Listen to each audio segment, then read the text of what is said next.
Yeah, let me tell you what's happening. We're still broody after the loss from yesterday, and this segment here is called The Beautiful Game. Is it? I don't know, my eyes twitching. But with me here today, I have Mr. Jean-Luc Olamide. Thank you very much. Yay, one for football. Yes, indeed. When he's not on the streets of the Black Table or the corners of I find myself Reality Check, he's on inducted. breakfast. You just come on. That's your problem. Well, you're a gem, and we can't let it's your a pleasure different, to be here. diverse abilities Yes, go to yes. waste. Olamide, let's talk about yesterday's game. Wow. AFCON 2023 champions, after all, are the Ivorians. Nigeria made it very close. We came close. We only took silver home. But silver place is no place as long as any Nigerian is concerned. Now we're back to thinking about the bad economy when we could have had at least 1 week of revering in the euphoria of being African champions. But let's talk about the game critically now. Yesterday's yes. game, starting from possession, let's just say 70-30, to the dismay of Nigerians. What did you think? First things first, I would like to say congratulations to the Ivorians. I think They needed it more than we did. not really. They are a good example of when you're determined and when you do not give up, you can actually go all the way. They didn't start the tournament very well. At a point in time, we're not even sure they were going to qualify through the group stages. They lost heavily 4-0. Abysmally. And, you know, everything wasn't just going the way. While in when you look at the Nigerians, we played a couple of interesting games, and then we made it to the finals. We considered the least amount of goals until the final, and yeah, it was a story of two different journeys. Two different coaches, actually. And two different coaches for Ivory Coast. Talk about the coaches. The Ivorian coach, who was the assistant, but currently now the coach. And then the Nigerian coach, who didn't seem...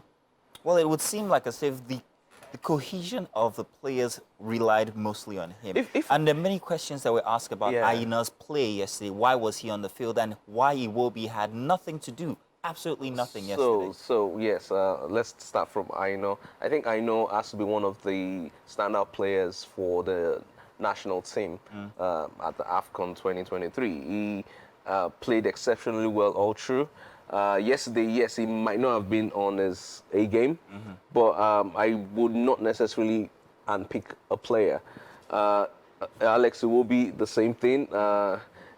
He wasn't fantastic all through the tournament. In fact, if I want to be honest, I don't think tactically Nigeria was fabulous. We didn't play well in any game. I think except for the Cameroonian game, that was the only game I would say, okay, maybe we deserve to win. But every other game, there was nothing tactical. There was nothing beautiful. It was just us going on the pitch, hitting the ball, long balls, hoping someone chases it and scores. And it was not what we know to be football in today's world, whereby, you know, you play good, you dominate other teams, and you score beautiful goals. I was telling a friend yesterday that if I were to be Victor Osimhen, I would have walked off the pitch a couple of times because it wasn't football. We had no tactics. And yesterday, I'm very happy that this assumption that we're going to win the AFCON without playing good football, you know, was going to come true. I'm really, really happy that good football won. Good football won. Okay, won. I see the what you mean. Ivorians did deserve to win. Good football. Final. Well, the Ivorians, looking at it outside of football now, I think they really did deserve it, coming from what seems... Well, they're champions. They have been African champions twice in the past, but as at the start of this game, these games, they were actually the underdogs. Yes, they were. You know, coming from almost losing out to winning the cup, that's fantastic. And I think they had more at stake because of what happened in their first games when they lost. Yes. And, you know, the nationwide violence. I think the Ivorians, or anger, rather. When you really look at what they have together as a team, they've got fantastic individuals. They've got family as well.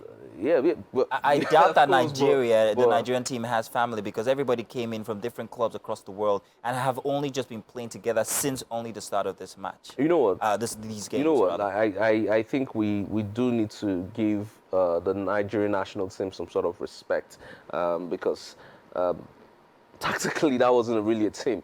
We had individual performances. So, I mean, we can mention guys who played well. I think Victor Osimhen even though he scored just 1 goal in the entire tournament, was one of the best players because the work rate, the hard work he put into the games was exceptional. You can talk about Trust Ekong, you can talk about Calvin Bassey, even talk about Semi Ajayi. All these guys were exceptional. We talk about as a unit, we never really showed up. Can we talk about our yellow cards? How many did we concede? 2 or was it 3? From yesterday's game? Yes, and very unlikely suspects at this moment, the goalkeeper and the coach. So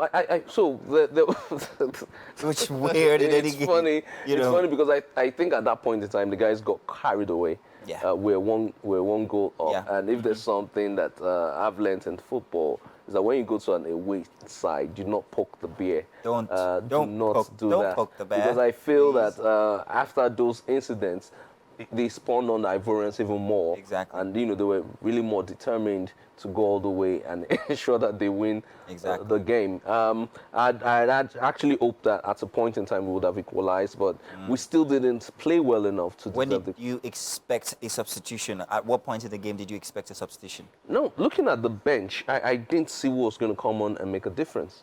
Moses Simon, perhaps? He laughs. Okay. This is serious. I'm really sorry, and this is weird coming from a Nigerian.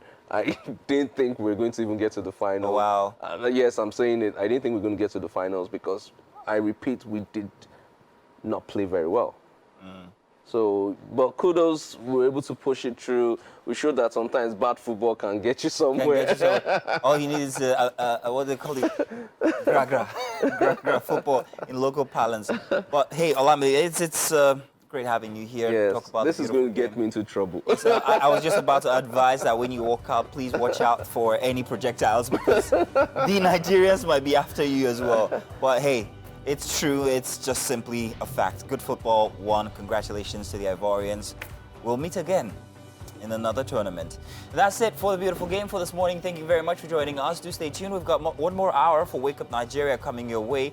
Of course, we're not done in the kitchen yet. So when we get back after the start of the next hour, we'll show you what we've got. Do stay tuned.